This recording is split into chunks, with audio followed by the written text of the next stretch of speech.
والخيل والبغال والحمير لتركبوها وزينة ويخلق ما لا تعلمون۔ گھوڑوں کو، خچروں کو، گدھوں کو اللہ ہی نے پیدا کیا کہ تم ان کی سواری لو، اور وہ باعث زینت بھی ہیں، اور بھی وہ ایسی بہت سی چیزیں پیدا کرتے ہیں جن کا تمہیں علم بھی نہیں۔ سامعین، اب اس آیت کی تفسیر سماعت کیجیے۔ گھوڑے کے حلال یا حرام ہونے کا مسئلہ۔ اپنی ایک اور نعمت اللہ تعالیٰ بیان فرما رہے ہیں کہ زینت کے لیے اور سواری کے لیے اللہ نے گھوڑے، خچر اور گدھے پیدا کیے ہیں۔ بڑا مقصد ان جانوروں کی پیدائش سے انسان کا ہی فائدہ ہے، چونکہ انہیں اور چوپایوں پر فضیلت دی اور علیحدہ ذکر کیا۔ اس وجہ سے بعض علماء نے گھوڑے کے گوشت کی حرمت کی دلیل اس آیت سے لی ہے، جیسا کہ اہل کوفہ کا ایک گروہ یہ کہتا ہے کہ خچر اور گدھے کے ساتھ گھوڑے کا ذکر ہے، اور پہلے کے دونوں جانور حرام ہیں، اس لیے یہ بھی حرام ہوا۔ چنانچہ خچر اور گدھے کی حرمت احادیث میں آئی ہے، اور اکثر علماء کا مذہب یہی ہے۔ ابن عباس رضی اللہ عنہما سے ان تینوں کی حرمت آئی ہے، یعنی گھوڑے، خچر اور گدھے کی۔ وہ فرماتے ہیں کہ اس آیت سے پہلے کی آیت میں چوپایوں کا ذکر کر کے اللہ تعالیٰ نے فرمایا ہے کہ انہیں تم کھاتے ہو، بس یہ تو ہوئے کھانے کے جانور، اور ان تینوں یعنی گدھے، گھوڑے اور خچر کا بیان کر کے فرمایا ہے کہ ان پر تم سواری کرتے ہو، بس یہ ہوئے سواری کے جانور۔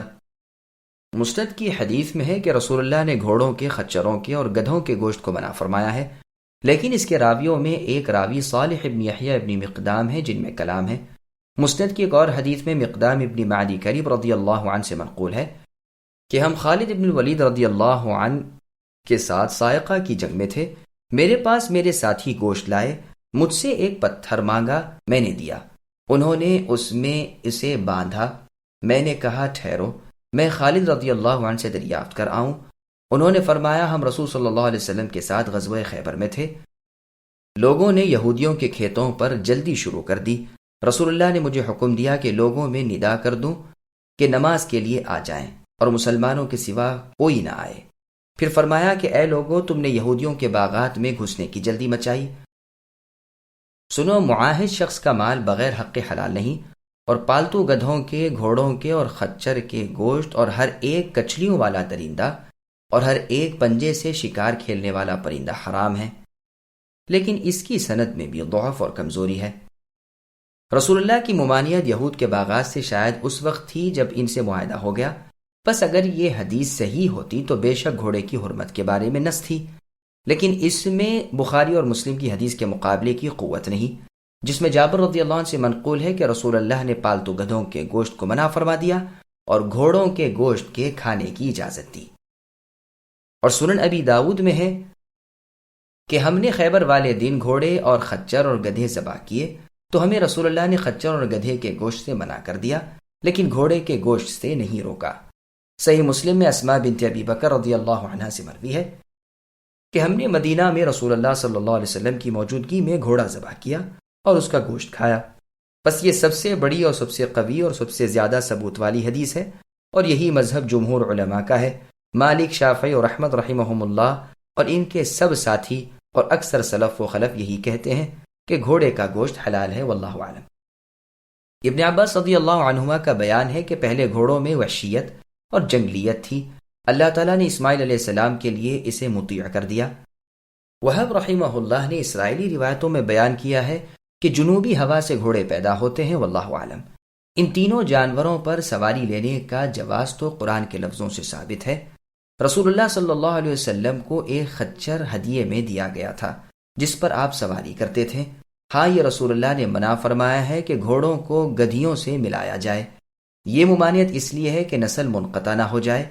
دحیہ کلبی رضی اللہ عنہ نے رسول اللہ صلی اللہ علیہ وسلم سے دریافت کیا کہ اگر آپ اجازت دیں تو ہم گھوڑے اور گدھی کے ملاپ سے خچر لیں اور رسول اللہ اس پر سوار ہوں۔ رسول اللہ نے فرمایا یہ کام وہ کرتے ہیں جو علم سے کورے ہیں، یعنی یہ کام جاہلوں کا ہے۔ یہ روایت سنن ابی داود میں ہے، نی صحیح ابن حبان اور بیہقی وغیرہ میں بھی ہے۔ وَعَلَى اللَّهِ قَصْدُ السَّبِيلِ وَمِنْهَا جَائِرٌ وَلَوْ شَاءَ لَهَدَاكُمْ أَجْمَعِينَ، اور درمیانی راہ اللہ کی طرف پہنچنے والی ہے اور ٹیڑھی راہیں ہیں، اور اگر اللہ چاہتے تو وہ سب کو راہ پر لگا دیتے۔ سامعین، اب اس آیت کی تفسیر سماعت کیجیے۔ دین و دنیا کی مثالیں۔ دنیاوی راہیں طے کرنے کے اسباب بیان فرما کر اب دینی راہ چلنے کے اسباب اللہ تعالیٰ بیان فرماتے ہیں، محسوسات سے معنویات کی طرف رجوع کرتے ہیں۔ قرآن میں اکثر بیانات اس قسم کے موجود ہیں۔ سفر حج کے توشے کا ذکر کر کے تقوی کے توشے کا جو آخرت میں کام دہ بیان ہوا ہے، ظاہری لباس کا ذکر فرما کر لباس تقوی کی اچھائی بیان کی ہے۔ اسی طرح یہاں حیوانات سے دنیا کے کٹھن راستے اور دور دراز کے سفر طے ہونے کا بیان فرما کر آخرت کے راستے دینی راہیں بیان فرمائیں کہ حق راستہ اللہ تعالیٰ سے ملانے والا ہے۔ رب کی سیدھی راہ وہی ہے، اسی پر چلو اور راستوں پر نہ لگو ورنہ بہک جاؤ گے اور سیدھی راہ سے الگ ہو جاؤ گے۔ فرمایا میری طرف پہنچنے کی سیدھی راہ یہی ہے جو میں نے بتلائی ہے۔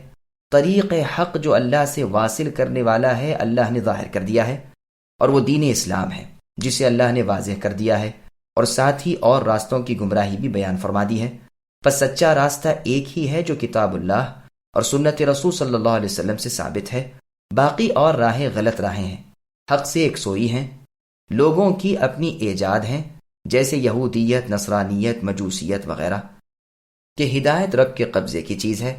اگر اللہ چاہیں تو روئے زمین کے لوگوں کو نیک راہ پر لگا دیں، زمین کے تمام باشندے مؤمن بن جائیں، سب لوگ ایک ہی دین کے عامل ہو جائیں، لیکن یہ اختلاف باقی ہی رہے گا مگر جس پر اللہ تعالیٰ رحم فرمائے۔ اسی کے لیے انہیں پیدا کیا ہے۔ آپ کے رب کی بات اے نبی پوری ہو کر رہے گی کہ جہنم و جنت انسان و جنات سے بھر جائیں گے۔